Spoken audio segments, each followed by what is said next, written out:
Hello there, and welcome to this week's podcast from Confidence After Cancer. This week I've got a very special guest, a lovely lady called Terri Sterk, and she is from America, and she has written a wonderful book that I've just read called Thrive After Breast Cancer. And Terri's book is very similar. She's got a lot of themes that are similar to the kind of work I do and the things that I talk about.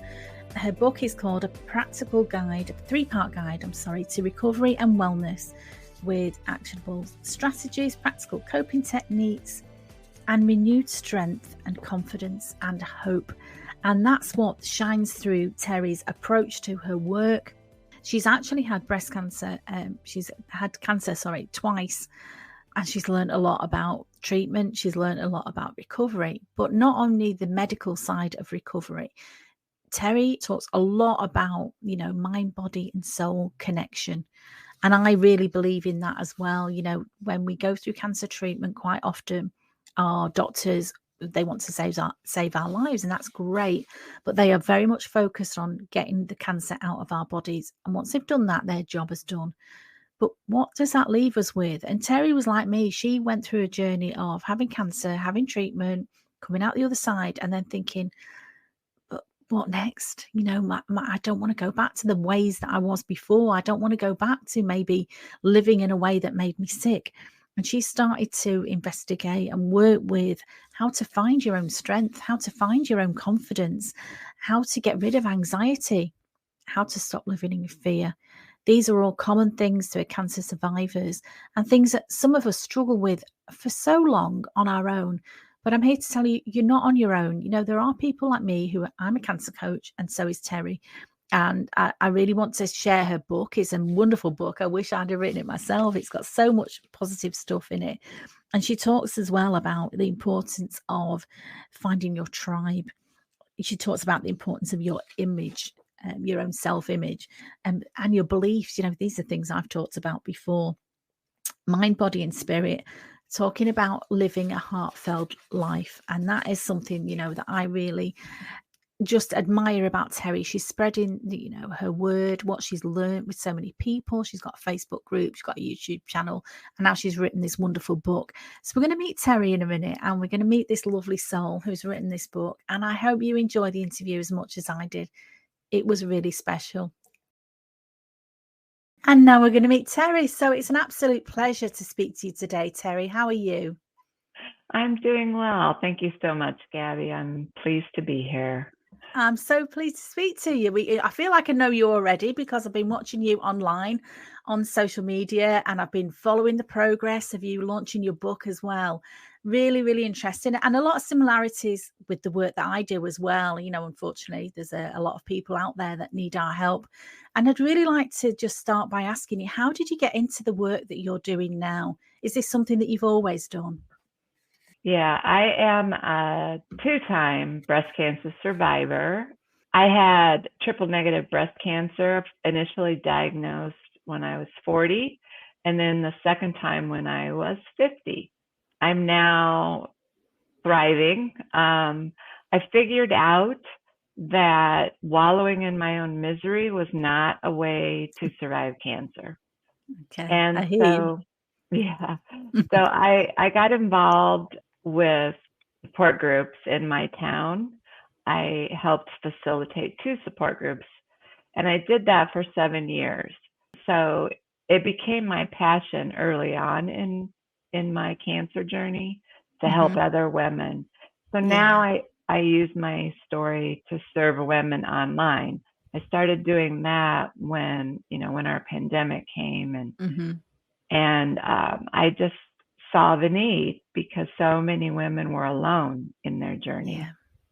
So the other piece is that I didn't fully understand cancer and its impact on our whole body. We are human, so we have emotion and we also have our spirit. So I approach healing for body, mind, and spirit because we are a whole person. So now I'm a health and wellness coach. And so I help women who've experienced trauma. Trauma can come in many different ways, whether it's an illness or a family situation or a death in the family. Many things happened in our lives to create trauma. And so that's where I'm coming from. That's a bit about me and why I do what I do. Absolutely. I love what you said about, it's not just treating the illness. And, in the UK, we're very lucky here. We've got the National Health Service, it's free to us. We don't have to pay for our healthcare. But the doctors are, rightly so, they're focused on getting rid of the tumour if you've got breast cancer. And then once they've got rid of the tumour, their job is done. And so, I'm seeing so many times people, women mostly, but that I work with, getting to the end of this roller coaster and almost thrown back into life and say, oh, there you go, you're finished now. And cancer isn't over when the treatment's over, is it?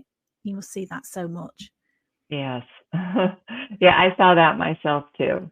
Course, a little story is I was finishing radiation and I just started crying. I couldn't, for no reason. And, my doctor really didn't know what to do with me. And he said, he gave me a referral to see cancer coach. Oh, and so I did meet with her, but it was just interesting in his approach.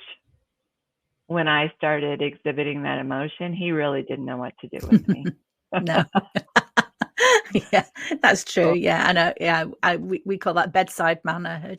So some doctors are very technically brilliant. I mean, there may be a brilliant surgeon, there may be a brilliant oncologist, but you're right, they're not equipped to deal with all the emotion that goes with cancer and as well. And I found that as well. And strangely, at the end of my treatment, going through the treatment, I think you're just on that, it's the next appointment, it's the next chemotherapy, it's whatever it is.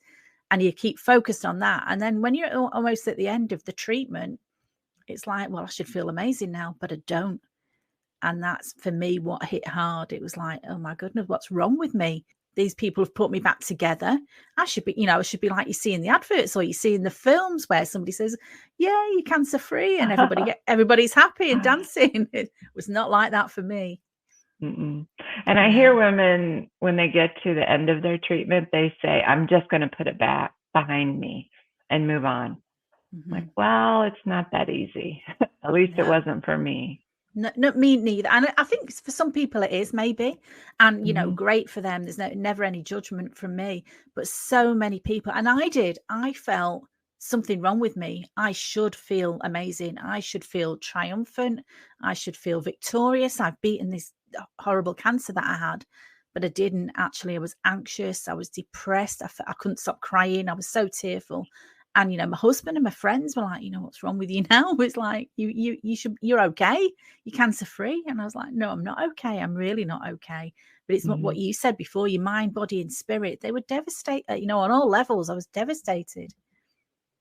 Right. It's the fear factor. We're humans.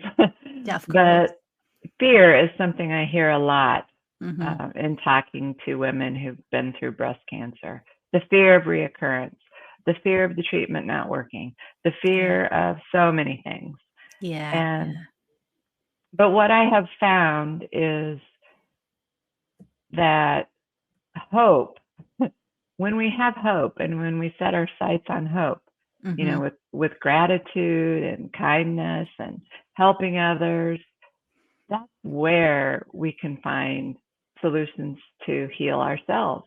Because we discover a whole new way of thinking. It's a mindset. Absolutely. I talk about this a lot. The difference between the mindset of a survivor who is living in fear, who's scared of everything. Some people I work with are just scared of life. They're scared of living. They're scared of the cancer coming back. They're scared of going. Scanxiety is a thing, scared of going to the hospital again for scans.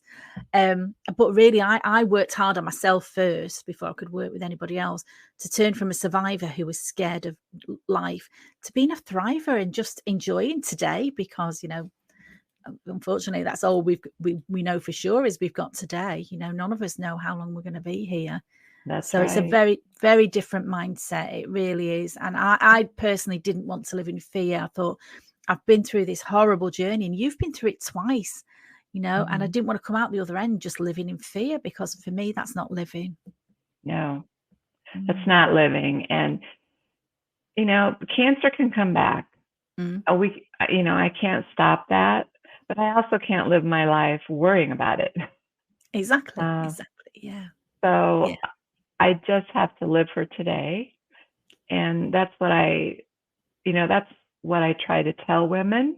Yeah. Is that you have today, and it's a beautiful thing. So let's enjoy today, and we can deal with what happens tomorrow when it comes. Absolutely. That's a lovely message. I love that. So I really, really enjoyed reading your book. It's just amazing. It's just like full of so many different aspects. Like I do, people that you work with, we're all different. We've all got different concerns, and people think, oh, maybe there's something wrong with me because I feel like this and I don't know about it. But you seem to have covered so many bases. And I love, part one, I'm looking at your book now, finding your strength and confidence. Because for me, that's why I call my little group that I started on Facebook, Confidence After Cancer. My confidence was shattered after my treatment. I just thought everything I knew about life wasn't true anymore. I'd lost faith in myself. I'd lost faith in my body. So just talk a little bit about part one. So finding your strength and confidence. How can people, after treatment, find that strength again when they're absolutely devastated, probably exhausted from the treatment as well? Well, I can talk about my approach, and which is what I do. That's how I coach. Here's what I did. Let's think about what can work for you, because what worked for me may not be the same thing that works for you. But as far as body, we've got to find strength again. Is it walking? Is it maybe it's just walking around the house or walking to the end of the block? It doesn't have to be huge. I have always done yoga. Even before cancer, I enjoyed yoga.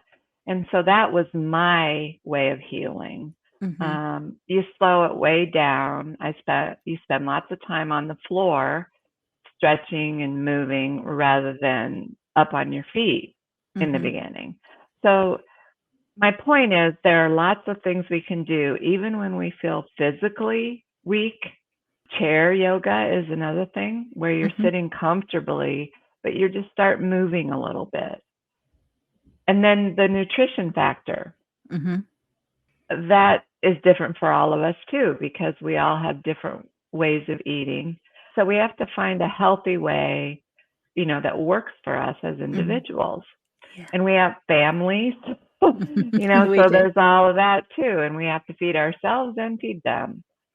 So I found a way to cook better and to be more nutritious so that my body could heal. But then there's that emotional piece in my mind. And I found tools to help with that. And there are all kinds of different tools. But the thing that worked best for me was a gratitude journal. Every day, writing down 3 things that I'm grateful for. That helps to switch that mindset from I'm so scared, I'm so worried, to I'm grateful for all these blessings in my life. Instead of worrying about what might happen, I can be grateful for what's real. That's great. Yeah, great advice. Yeah. I found that as well myself. Because when I was living in fear, I realized after trying really hard, it's like anything. When you try it, first of all, it feels hard. But then I realized when I'm frightened, I'm thinking about the fear and I'm thinking about all these horrible things. But then when I'm grateful, it's a completely different thought. And I can't think the 2 things at the same time. It's up to me to choose a better thought. I can choose this. It's not something that's happening to me. I am in control of what sometimes we're not. Sometimes, our thoughts run away with us. But quite often we can control those thoughts, can't we? We can direct them in the right way. Yes, we can. And that's in the book. My approach was to provide tools, to provide ideas and thoughts, things that other women can use. You can just look in the book and, okay, I'm going to try this today and see if I like it. But those are the things that helped me. I needed a concrete way of doing something. It's not woo-woo, like, oh, just think positively. It's a real strategic plan. And that's what the book provides. Ideas to be able to create a plan, a wellness plan. Yeah. To get strong again and get confident again. Love that. It's very practical. Like you say, it's not woo-woo. Yes, some of these things, if you've never thought like that before, you might think, well, that's a bit strange. But, I always say nothing changes if nothing changes. So if the things that you've been doing before haven't really worked for you, or they're not serving you anymore, why not try something different? And your book is just absolutely packed with lots of different ideas that people can try. And I like that, the pick and choose thing. You're not saying you must do this. You're saying, here's things that have worked for me. Maybe they'll work for you. That's a great approach. I love that part 2 as well. I'm looking, take charge, be the heroine of your life. And I love that ethos that, nobody's coming to save you. You need to save yourself. So tell us about that. What does that mean to you, be the heroine of your life? Well, I came up with that because after finishing my own cancer, and everyone thinks you're well, they want you to be good. They want you to come back and be the person you were before. Yeah. But I knew I wasn't going to be the same person because I had learned so much about how to live life that I wanted to use those opportunities. This was an opportunity to become a better person and to do things differently. Yeah. So, but I said that I needed to be the heroine of my life, as you need to be the heroine of your life, because no one is trying to save me. Yeah. I'm the only one who's going to be there for me. Yeah. I had lots of support. I'm not saying that I had lots of people watching out for me and taking care of me. But when it was all over, they were ready to just move forward and have me be strong again. But I had to take care of myself. And that's what that part of the book is about, is how to be your own heroine, how to, take charge, be your own advocate when you're at the doctor, asking questions. It's a whole approach to life. Yeah. Love that. Absolutely love it. And, it's so much good advice in here. And then going on to part 3, then we've got letting go and renewal. Discover your better normal. I like that, because people talk about the new normal quite often as being not as good as their old life, or they're very restricted, or things are not the same. There's all the things I can't do anymore. And this is just talking about leading a heart-filled life. You talk about, and the joy that's in that, and the positivity, and like you say, the hope that there is going forward. I love that you go talk a little bit about that and what's in that part of your book. It's part 3, isn't it? But that to me just leaves such a wonderful feeling at the end of the book. Yeah, it's about reclaiming your life under a new way of thinking. I would guess anyone who goes through the cancer experience will have lots of things they've learned about themselves, things they didn't even know about. But it's taking those good things and moving forward with them, not leaving them behind. Maybe you learned it with your cancer journey, but now you can use it as a guide for life or a metaphor for life. You realize how strong you are. And so now I can when I talk about strength, it's not just about physical strength, it's about emotional strength as well. And spiritual strength. But what I'm talking about in part 3 is you pick out the things that you want in your life and you build a new life with those values, whatever those values are for you. Yeah. For me, I knew I needed people. And so that was one of my values, that I was going to treasure the relationships in my life and take care of other people. So that was a primary value. Yeah. Wonderful. But each of us as individuals need to figure out what are our values and what are we going to take forward with us. But that whole new normal thing wasn't good enough for me. I needed a better normal. I wanted to be a better person. And so that's where I come from with part 3, is each of us figuring out and defining what we want for our future. And we have that power. What is it that I want? And then you build a life and a wellness plan around all of those things. Yeah. All of those values. Brilliant. Love that, Terri. I love that. And, you know, your book is, like I say, is full of so much good advice, so much practical advice, so many tools in there as well that people can use. So, you know, somebody could pick up your book and work through it on their own. But I know you're also a coach, and you've taught before, you know, like me, in the pandemic, as awful as it was, people became used to working online. And so you do coaching online now with people? Yes, I do. I do a live inside my Facebook group every Monday, and also meeting with groups of women online. Some people like groups because then they can share with each other. And also finding women that are, you know, at nearly the same place in life is helpful. There can be a real sense of community amongst cancer survivors. And I found that some groups were not for me because they were very focused on the negative. But when you get a positive group that uplifts and encourages and supports each other, that is a wonderful feeling as well. And it's great, like you say, other people around you, as much as your family and your friends love you, they don't really understand what you've been through. But that group is full of people who do understand, who've been through a similar journey to you. So everyone's different and everyone's got a slightly different journey, but that sense of community must be wonderful for the people in your group. Yeah, that sense of community is powerful because, and you know, we can drive our own energy off other people's energy. And when we're having a bad day or we're just feeling weak, then you can find strength in other people. And that helps you feel stronger. And I know that's true for me. Even now when I'm healthy and doing great, I still have bad days. We all do. That's just life. Yeah. And so, but I can get online and do some lives in my group, and all of a sudden I feel better because I'm helping someone else and I'm not so focused on me. And I think that's true for women going through breast cancer too.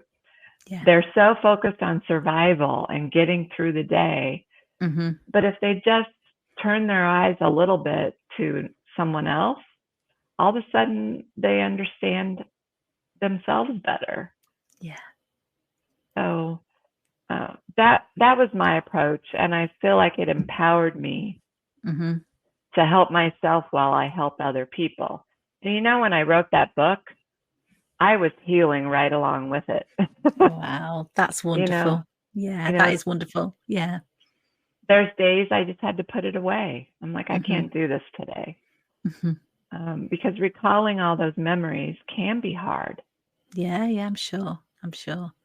Yeah, I've heard that before. Other breast cancer survivors that I know that have started a book or tried to share things. Sometimes it's quite painful to go back to those places, isn't it?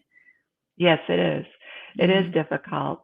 But once I did it, I realized I need to go there. Yeah. Because that's where the healing is. It's the tough parts. Yeah. And once I started recalling and telling the stories, then I started to heal. Instead of just letting it lay there, letting all those old things lay there and not be addressed. It is important to go through the pain in order to get to the light. But if you just ignore the pain and pretend it didn't happen, it will come back eventually.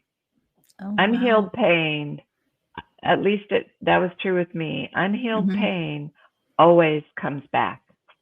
But if we heal it, then we can just carry it with us as lessons learned. Love that. Yeah, I love that. And healing, like you said before, it happens on so many levels. It's just Yes. not get rid of the tumor. It's everything that's in your body, it's in your spirit, it's in your approach to life, in your soul and your outlook on life. And like you said about having hope. And that's what, I took away from this book. Reading this, it is real story of hope, of empowerment, of how empowering it is to be able to take charge of your health, take charge of your mental well-being, and take charge of the direction that you want your life to go in. Because when you get that cancer diagnosis, for a little while I was very much out of control. You're controlled by everybody else, you're controlled by your treatment, but when you come out of that, how wonderful and beautiful it is to be able to take that sense of control back and think, now this is my time now to create the life that I want and learn the lessons that I needed to learn and move forward. Yeah, beautiful. Thank you so much, Terri. It's wonderful to speak to you today. Is anything else that you want to say, or are we done? I think we've covered a lot. We really have talked longer than I thought, but I could really talk to you all day. Our paths are very similar, and the way you talk about how you help other people helps you. I find that as well. That's why I do the work that I do. So it's great to talk to you, Terri. I'm going to leave links to all your socials so people can get in touch with you below this podcast or around this podcast, wherever you see it. And also your book is freely available now, isn't it, on Amazon? Yeah. Yes, it is on Amazon. And I also have another book coming out next year. Oh, wow. Tell us about, I thought we'd finished. Tell us about a little bit about your book. What's it about? It will be a sister book to the current one. And the reason I say that is it'll focus on emotional healing and nurturing our emotional well-being for women. So it's not just about cancer once we've healed, it's about everything in life. Yeah. And how do we address that and make sure that we stay on a good emotional health? That's what it's about. So beautiful. Yeah, I love that. I can't wait to read that book as well. That sounds wonderful. Good luck, Terri, with everything that you're doing. And it's so lovely to speak to you across the pond. And stay well. Okay. Thank you so much, my love. Thank you. Goodbye. Bye-bye. Well, I hope you enjoyed that podcast recording as much as I enjoyed speaking to Terri. It was wonderful for me to meet such a like-minded soul. And Terri's book and the way that she talks is so similar to a lot of the themes that I talk about the mind, body and spirit connection, about the fact that we all need to live in hope. I love the fact she talks as well about the fact you cannot live in fear and be grateful at the same time. And that is a wonderful, very quick tip that you can take away from this podcast. A gratitude journal she talks about then. There's all sorts of things that you can do. You can get apps on your phone now. You can get a lovely little notebook that you can writing at night or at first thing in the morning. But writing down and focusing on the things in your life that you are grateful for is a wonderful way to take your mind away from any fear and anxiety that you've got. And it's a tip that's worked for me. And I know Terri advocates for that as well. As I said, I will put the links to Terri's socials all around this. She is a cancer coach. If you resonate with Terri and you want to work with her, please get in touch with her. But I'm here for you as well. You know that there's no judgment. We're not here to say right and wrong. We're here to say we've been down this path. And if you're feeling that you've finished cancer treatment and you're feeling there's something not quite right with you, because you should be feeling amazing and you don't, you're not alone, my love.